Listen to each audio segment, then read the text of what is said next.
이준석 후보가 5월 7일 카이스트에서 있었던 2030 청년 간담회에서 이번 의대 증원 관련 질문을 받고 한 대답이 인상적이어서 가져왔습니다.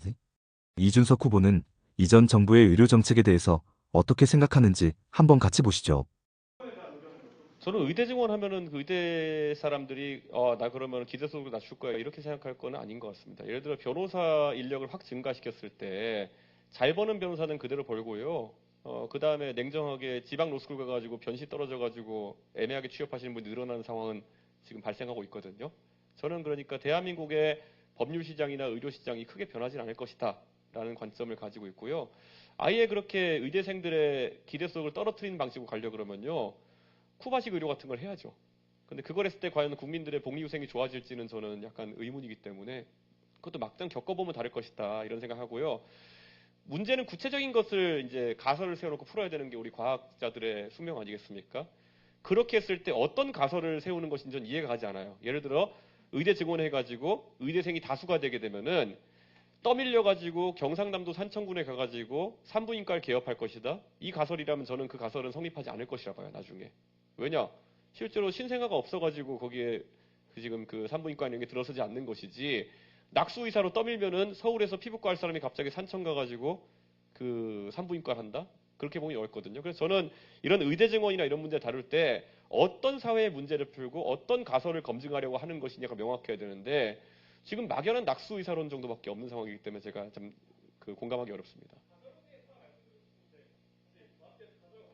저는 뭐 가설의 검증이라는 게 만약 그런 뭐 모르모트 같이 조금씩 늘려보자는 것이라면은 저는 충분히 3, 400명 규모 정도의 증원을 들고 나왔으면은 의료계도 어느 정도 반발 수익이 낮았을 것이다 이렇게 생각합니다. 근데 어떤 정신 나간 사람이 2배로 늘려버리겠다 이러면은 그거는 공인중개사를 2배로 늘린다 그래도 난리 나요. 그 의대가 아니라 공인중개사들한테 가가지고 시험 합격 인원을 2배로 늘리겠습니다 그러면은 당장 폭동 날걸요.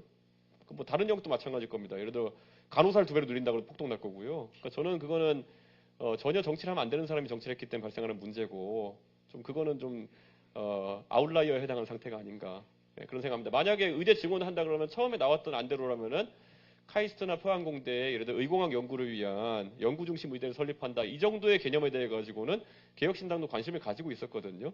그런데 갑자기 어떤 정신 나간 사람이 2,000명 이래 버리니까 저는 아직까지도 의문입니다. 그분이 지금 3,000명인 거 알고 2,000명 증원을 발표했는지 이것도 의문이거든요. 근데 그런 좀 아웃라이어의 사례를 놓고 우리가 얘기하다 보니까 그런 어떤 반발이라는 것이 실제 그런 극한의 반발인지 아니면 너무 수치가 커가지고 나오는 반발인지 검증하기 어려운 상태인 것 같습니다. 지금. 예. 이어서 간담회 전체 내용은 너무 길어서 다른 부분도 일부만 조금 같이 보겠습니다.